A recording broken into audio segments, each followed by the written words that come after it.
আসসালামু আলাইকুম viewers, welcome জানাচ্ছি আরও একটি ব্র্যান্ড নিউ ভিডিওতে। আর আজকে আমাদের হাতে দেখতে পাচ্ছেন রেডমির লোয়ার মিড রেঞ্জের নাম্বার সিরিজের ডিভাইস রেডমি নোট 14 5G। আপনারা কিন্তু অধীর আগ্রহ ওয়েট করছিলেন কবে গ্লোবাল ভার্সনের রেডমি নোট 14টা আসবে।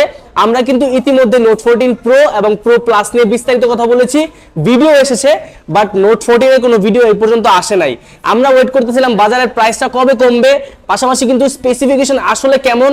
আমরা কিন্তু আজকে এই ফোনটার আনবক্সিং দেখবো, কি প্রাইসে বর্তমানে বাংলাদেশে এই প্রোডাক্টটা আছে সেটা নিয়েও কথা বলবো। তো অবশ্যই সম্পূর্ণ ভিডিওটা দেখতে হবে। আজকের এই ভিডিওটা দেখলে কিন্তু আপনাদের পছন্দের তালিকায় হয়ে যেতে পারে রেডমি নোট 14 এর আগমন। তো কথা না বাড়িয়ে ভিডিও শুরু করছি। আর শুরু করার আগে আমাদের আজকের ভিডিও স্পন্সর হচ্ছে রাফসান টেলিকম, যাদের ঠিকানা হচ্ছে বসুন্ধরা সিটির বেসমেন্ট 2 শপ নাম্বার 88।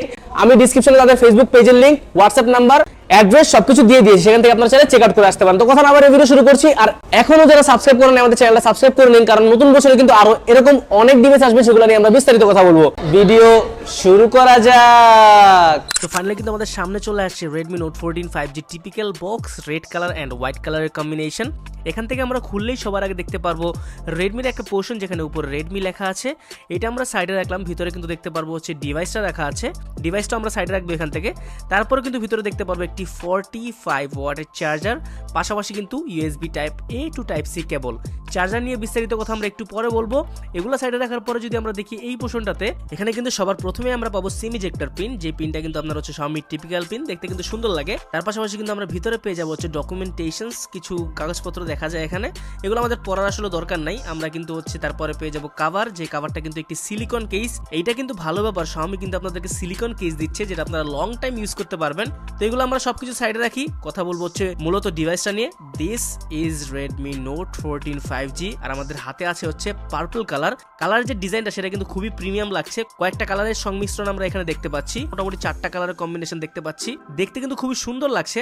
পিছনে typical triple rare camera setup পাচ্ছি, যেখানে কিন্তু আপনার 2024 সালের ট্রেন্ড ছিল ট্রিপল রেয়ার ক্যামেরা সেটআপ, আর হচ্ছে আইফোনের মতো ডিজাইন করা, সেরকমই কিছু একটা ভাইব পাচ্ছি আমরা এখানে। ব্যাক সাইডের ফিনিশটা কিন্তু পুরোপুরি ম্যাট, আর পিছনে কিন্তু আমরা পাচ্ছি প্লাস্টিকের ব্যাক শিল্ড। তো কথা না বাড়িয়ে চলুন যাওয়া যাক ফুল স্পেসিফিকেশনে।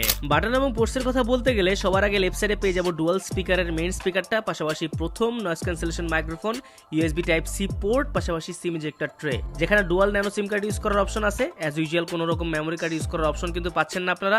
আমরা যদি রাইট সাইডে আসি তাহলে কিন্তু দেখতে পারবো পাওয়ার অন অফ বাটন আর হচ্ছে ভলিউম আপ ডাউন বাটনটাই আছে। এবং এই ফোনটাতে কিন্তু ইন ডিসপ্লে ফিঙ্গারপ্রিন্ট ব্যবহার করা। ইন ডিসপ্লে ফিঙ্গারপ্রিন্টের পজিশন অ্যাকুরেসি মোটামুটি কিন্তু ভালোই ছিল, তবে কিন্তু হালকা লেটেন্সি আমরা লক্ষ্য করছিলাম।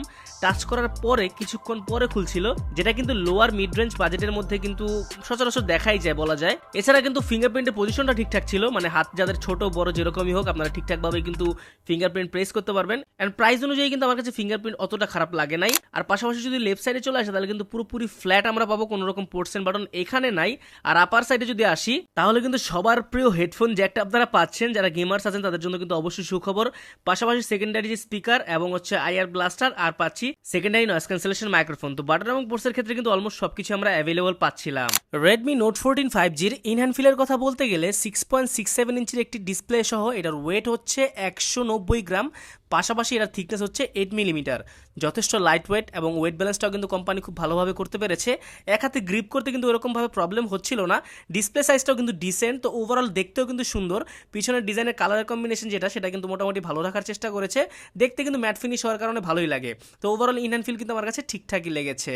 চলুন কথা বলি ডিসপ্লে সেকশন নিয়ে। ডিসপ্লে সেকশনে আমরা আসলে দেখতে পারবো 6.67 ইঞ্চির একটি FHD plus super AMOLED display ব্যবহার করা আছে, যেটা কিন্তু HDR10+ কে সাপোর্ট করে থাকে। ডলবি ভিশনও সাপোর্ট আছে। পাশাপাশি 2100 নিটসের পিক ব্রাইটনেস এবং 1200 নিটসের HBM মানে হাই ব্রাইটনেস মোড ব্যবহার করা আছে। আর ডিসপ্লের চিনটা যদি একটু ন্যারো হইতো তাহলে কিন্তু মাল্টিমিডিয়া কনজাম্পশন করে আরো একটু বেটার এক্সপিরিয়েন্স পাওয়া যেত। এখানে কিন্তু 87.4% এর স্ক্রিন টু বডি রেশিও আছে, যেটা 90% হইলে আই গেস হচ্ছে একদম পরিপূর্ণ হইতো। তো রিয়েল টাইম এক্সপিরিয়েন্সই কিন্তু আমরা দেখেছি মাল্টিমিডিয়াতে হচ্ছে মোটামুটি ভালোভাবে স্ট্রিমিং করা যাচ্ছিল। কালারও কিন্তু মোটামুটি অ্যাকুরেটলি প্রডিউস করতে পারছিল। কিছুটা Panji colour, boosted colour provide করে Xiaomi যেটা নেচার, সেরকমই আমরা কালার পাচ্ছিলাম। HDR স্ট্রিমিং করে দেখেছি, যারা মূলত হচ্ছে হচ্ছে নেটফ্লিক্স সহ এইচডি স্ট্রিমিং করতে পছন্দ করেন তাদের জন্য কিন্তু ওয়াইড ওয়ান L1 এর সাপোর্টটা আছে।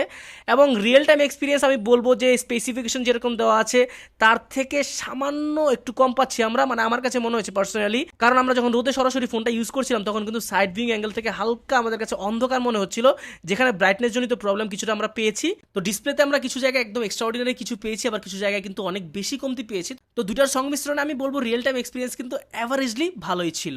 সো এবার কথা বলা যাক এই ফোনটার ক্যামেরা সেকশন নিয়ে। ক্যামেরা সেকশনে আমরা আসলে দেখবো পিছনে 3টা ক্যামেরা ব্যবহার করা আছে, তবে Redmi Note 14 5G চাইনিজ ভার্সনে কিন্তু আমরা ডুয়াল ক্যামেরা পাচ্ছিলাম। Redmi Note 14 5G গ্লোবালি কিন্তু এসে 3টা ক্যামেরা হয়ে গিয়েছে, যেটা নিয়ে কিন্তু অনেক বেশি ক্রিটিসিজম হয়েছিল Redmi Note 14 5G কে নিয়ে চাইনিজ ভার্সনটা। এবার ট্রিপল রিয়ার ক্যামেরা সেটআপ আমরা পাচ্ছি, যেটার মেইন ক্যামেরা হচ্ছে 50 মেগাপিক্সেলের। আমার যতটুকু মনে আছে গতবার কিন্তু আমরা Redmi Note 13 5G তে পাচ্ছিলাম 108 মেগাপিক্সেলের মেইন ক্যামেরা, যেটা কিন্তু এবার কিন্তু 50 মেগাপিক্সেল হয়ে গিয়েছে। এবং 50 মেগাপিক্সেল হইলেও ডেফিনেটলি গতবারের থেকে এইবারের যে পারফরমেন্স সেটা কিন্তু কিছুটা হলেও আপগ্রেড হয়েছে। সেটা কেন হয়েছে সেটা আমরা বলছি। মেইন সেন্সর কিন্তু 50 মেগাপিক্সেলের ব্যবহার করা আছে Sony Lightyear 600, যেটা একটি কিন্তু অলরেডি প্রুভেন সেন্সর, অনেকগুলো ফোনে কিন্তু ইউজ হয়েছে। এই সেন্সরের পারফরমেন্সের কথা যদি বলি, ভাই ছবির কোয়ালিটি কিন্তু আসলেই ভালো ছিল। মোটামুটি মিড রেঞ্জ ফোনের মধ্যে কিন্তু আপনার এরকম কোয়ালিটির ছবি আমরা খুব কমই পাই। শার্পনেস, ডিটেলস, তারপরে ডাইনামিক রেঞ্জ মোটামুটি কিন্তু খুব ভালোভাবে ম্যানেজ করতে পারছিল। তাছাড়া কিন্তু পোর্ট্রেট শটে পিছনে ব্লার করার যে ব্যাপারটা থাকে সেটাও কিন্তু একদম অ্যাকুরেটলি ম্যানেজ করতে পারছিল। পাশাপাশি কিন্তু আপনারা আরও চাইলে আলট্রা ওয়াইড ইউজ করতে পারবেন। আলট্রা ওয়াইড 8 মেগাপিক্সেল দিয়েছে, 8-এর জায়গায় একটু বাড়াই দিত ভাই, 16 মেগাপিক্সেল দিত, তাহলে কিন্তু ভাই বেটার ছবি আমরা পাইতাম এখান থেকে। তারপর আলট্রা ওয়াইডের মধ্যে কিন্তু হালকা লাইটের যে ব্যাপারটা সেটার কমতি দেখতে পেয়েছি, মানে বাইরে আপনারা যখন আউটডোরে ছবি তুলবেন তখন কিন্তু একটু অন্ধকার অন্ধকার লাগবে। তো সেক্ষেত্রে আপনারা যারা আলট্রা ওয়াইড নিয়েই মূলত কাজ করতে চান বা ছবি তুলতে চান তারা কিন্তু এই ফোনটা থেকে দূরে থাকেন। পাশাপাশি 2 মেগাপিক্সেলের ডেপথ সেন্সর এই ফোনটাতে ব্যবহার করা আছে। 2 মেগাপিক্সেল ডেপথ সেন্সরের যে কোনো কাজ নাই সেটা আমরা অলরেডি জানি। এটার বদলে যদি একটা টেলিফোটো লেন্স দিত তাহলে কিন্তু অনেক অনেক উপকৃত হইতো ক্যামেরা লাভাররা। এন্ড আপনারা যদি এখান থেকে মোর অপশনে যান তাহলে কিন্তু অনেকগুলো অপশন এখানে অ্যাভেলেবল পাবেন, নিজেদের মতো করে কাস্টমাইজ করে ছবি তুলতে পারবেন। পাশাপাশি panorama, slow motion, time lapse বিভিন্ন অপশন আছে, এখান থেকে আপনারা চাইলে নিজেদের মতো কাস্টমাইজ করে ইউজ করতে পারবেন। পিছনে ভিডিও সেকশনের কথা যদি চলে আসি তাহলে কিন্তু ভিডিওতে OIS ব্যবহার করা আছে, স্টেবিলিটি মেইনটেইন করতে পারছিল। ভিডিওতে কিন্তু ম্যাক্সিমাম 1080 প্লাস 30 FPS এর সাপোর্ট আছে। এইটা কিন্তু ভাই ডিসঅ্যাপয়েন্টেড এর কারণ। 25,000 টাকা বাজেটে 60 FPS 1080p না দিলে ভাই মানে আর কোনো কিছু বলারই নেই টোটালি ভাই। তারপরও কোম্পানি দিয়েছে 30 FPS। ভিডিও স্টেবিলিটি কিন্তু অ্যাভারেজলি ঠিকঠাক ছিল, মানে 30 FPS থাকার কারণে যে অনেক বেশি শেকিনেস হয় সেক্ষেত্রে আমরা কিন্তু ওরকম কিছু দেখি নাই। তবে আপনারা মোটামুটি মানে ইউজ করতে পারবেন, মোটামুটি ভিডিও ব্লগিং করতে পারবেন, সমস্যা নাই। সেলফিতে চলে আসি। সেলফিতে কিন্তু 20 মেগাপিক্সেলের মেইন ক্যামেরা ব্যবহার করা আছে। 20 মেগাপিক্সেলের ক্যামেরাটা কিন্তু মোটামুটি ভালোভাবে কাজ করছিল। আমরা কিন্তু দেখেছি সেলফির portrait shot, normal shot, dynamic range ভালোভাবে একদম ক্যাপচার করতে পারছিল। কালার অ্যাকুরেসি মোটামুটি ভালো ছিল। তবে ছবিতে কিন্তু ব্রাইটনেসের লেভেলটা হালকা একটু বাড়তি ছিল, যেটা কিন্তু আমার কাছে মনে হচ্ছে যে আরেকটু ব্যালেন্স করা যাইতে পারতো। এবং ভিডিও সেকশনের কথা যদি বলি, সেলফির ভিডিওতে কিন্তু একই অবস্থা 1080 প্লাস 30 FPS এর সাপোর্ট, যেটা কিন্তু ডিসঅ্যাপয়েন্টেড, অবশ্যই ডিসঅ্যাপয়েন্টেড। এখানে কিন্তু 60 FPS থাকা জরুরি ছিল। তাছাড়া এগুলো সব বাদ দিলে আমি অ্যাভারেজলি যদি বাজেট অনুযায়ী ক্যামেরার কথা বলি তাহলে সামান্য একটু কস্ট কাটিং কিন্তু Xiaomi এখানে করেছে। ও হো, এবার চলুন কথা বলি এই ফোনটার স্ট্রং সাইডে পারফরমেন্স সেকশন। এটা কিন্তু অনেকে ভাবতে পারেন এই ফোনটার strong side performance section, but actually না। আমরা কিন্তু গতবার Redmi Note 13 5G তে দেখেছিলাম মিডিয়াটেকের Dimensity 6080 এর একটি প্রসেসর ব্যবহার করা, যেটারই সাকসেসর এখানে ব্যবহার করা আছে মিডিয়াটেকের Dimensity 7025 এর একটি প্রসেসর, যেটা কিন্তু একটি 6nm বেসড প্রসেসর। ওইরকম লেভেলের আপগ্রেডেশন আমরা এখানে দেখতে পাচ্ছি না, তবে স্লাইটলি আপগ্রেড আমরা এখানে দেখতে পারবো। পারফরমেন্সের কথা যদি বলি, PUBG সহ বিভিন্ন গেম আমরা ট্রাই করে দেখেছি। PUBG-তে কিন্তু maximum smooth plus ultra graphic পর্যন্ত অ্যাভেলেবল ছিল, মানে যেটার মানে হচ্ছে 30 থেকে 40 FPS আপনারা পাবেন।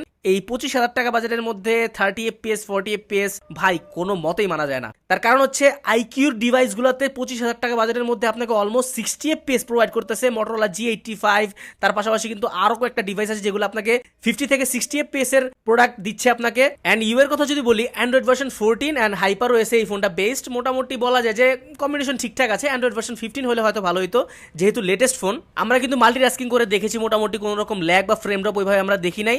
অ্যাপ ওপেনিং ক্লোজিং টাইমও ঠিকঠাকভাবে ম্যানেজ করতে পারছিল, সেক্ষেত্রে কোনো রকম প্রবলেম আমরা পাইনি। তবে এক্সট্রা অনেকগুলো ব্লোটওয়্যার দেখতে পাচ্ছি এই ফোনটার মধ্যে, যেগুলো কিন্তু আপনারা চাইলে আনইনস্টল করতে পারেন, অথবা আপনার ফোনটা সেট আপ দেওয়ার সময় কিন্তু আপনারা চান্স সিলেক্ট করে ডিরেক্ট আপনারা হচ্ছে এই ব্লোটওয়্যার থেকে রক্ষা পেতে পারেন, কোনো সমস্যা নাই। পাশাপাশি ফোনটাতে 3 বছরের অ্যান্ড্রয়েড আপডেট এবং 4 বছরের সিকিউরিটি আপডেট আপনারা অ্যাভেলেবল পেয়ে যাবেন। তার মানে অ্যান্ড্রয়েড ভার্সন 17 পর্যন্ত আপনারা আপডেট পাবেন। অ্যান্ড আমরা যতগুলো বড় বড় গেম ট্রাই করেছি মোটামুটি সবগুলোই কিন্তু সিঙ্গেল হ্যান্ডেডলি ভালোভাবে কন্ট্রোল করতে পারছিল।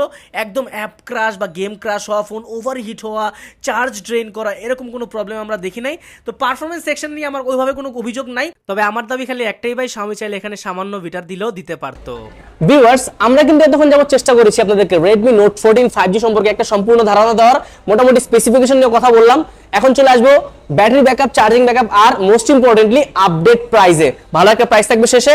এই ফোনটাতে কিন্তু কোম্পানি ব্যবহার করেছে 5110 mAh এর একটি বিগ ব্যাটারি।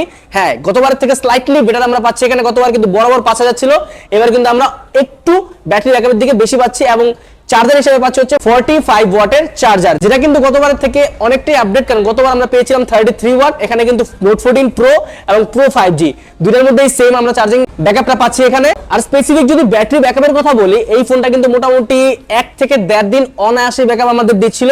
যারা হেভি গেমিং করতে পছন্দ করেন, বেসিক্যালি এটা হেভি গেমারদের জন্য ফোন না, যারা হচ্ছে একটু হেভি গেমিং দিয়ে যেতে চান তারা কিন্তু এই বাজেটের মধ্যে আরো অন্যান্য প্রোডাক্ট আছে, সেগুলোর দিকে দেখতে পারেন। আইকিউর কয়েকটা ডিভাইস আছে, যারা মোটামুটি রেগুলার ইউজ করবেন, টুকটাক গেমিং করবেন, তাদের কিন্তু মোটামুটি 7 থেকে 8 ঘন্টা কিন্তু স্ক্রিন অন টাইম এই ফোনটা থেকে অ্যাভেলেবল পেয়ে যাবেন। আর যারা নরমাল ইউজ করবেন তাদের কিন্তু 1 থেকে 1.5 দিন আপনারা ব্যাকআপ পেয়ে যাবেন। আর চার্জিং স্পিডের কথা যদি বলি, তাহলে কিন্তু 50 মিনিট থেকে 1 ঘন্টা সময় নেয় এই ফোনটা ফুল চার্জ হইতে। তো রিয়েল টাইম টেস্টিং কিন্তু আরো একটু বেশি লাগছে, মোটামুটি 1 ঘন্টা 10 মিনিটের মতো লাগছে আর কি ফুল চার্জ হইতে। তো এগুলো নিয়ে আসলে প্রবলেম হয় না, কারণ মিড রেঞ্জ বাজেটের মধ্যে এগুলা ডিসেন্ট আমি মনে করি। আর যেহেতু হচ্ছে গতবার 33 ছিল, এবার 45 এ আসছে, ইটস গুড অবশ্যই। 6GB 128GB স্টার্টিং প্রাইস হচ্ছে মাত্র 24,990 টাকা। 24,990 টাকা 6/128GB। এখন 25,000 টাকা কি আপনার এই প্রোডাক্টটা নেওয়া উচিত কিনা? মোটামুটি সবকিছু বিবেচনায় কিন্তু মনে হয় যে আর একটু যদি দামটা কম হইতো, अराउंड 22 থেকে 23,000 টাকা, তাহলে কিন্তু এটা পারফেক্ট ছিল বর্তমান বাজার অনুযায়ী। যেমন ধরেন এই ফোনটাতে কিন্তু স্পেশাল ইন ডিসপ্লে ফিঙ্গারপ্রিন্ট আমরা পাচ্ছি, অ্যামোলেড ডিসপ্লে পাচ্ছি, ডুয়াল স্পিকারস পাচ্ছি, পাশাপাশি কিন্তু ক্যামেরায় সনির লেন্সের ব্যবহার পাচ্ছি। তো ওভারঅল আমার কাছে মনে হয় যে নেওয়া যায় 25,000 টাকা বাজেট, এটা বেস্ট আপনাদের জন্য হতে পারে। এখন ব্যাপার আছে 25,000 টাকা বাজেট যদি আপনি হেভি গেমিং এর কথা চিন্তা করেন, তাহলে কিন্তু এটা আপনার জন্য না। আইকিউ ডিভাইস আছে, স্পেসিফিক কিছু গেমিং ডিভাইস আছে, সেগুলো কিন্তু আপনারা দেখতে পারেন। তবে 25,000 টাকা আপনার রেগুলার ইউজের জন্য ক্যামেরা প্লাস পারফরম্যান্স সবকিছু মিলাই কিন্তু এই ফোনটা আপনাদেরকে বেটার একটা পারফরম্যান্স দিবে। তো মোটামুটি এই ছিল আজকের ভিডিও। আমরা কিন্তু চেষ্টা করলাম এই ফোনটার ফুল রিভিউ নিয়ে কথা বলার, পাশাপাশি কিন্তু আনবক্সিং দেখলাম, প্রাইস সেগমেন্ট দেখলাম।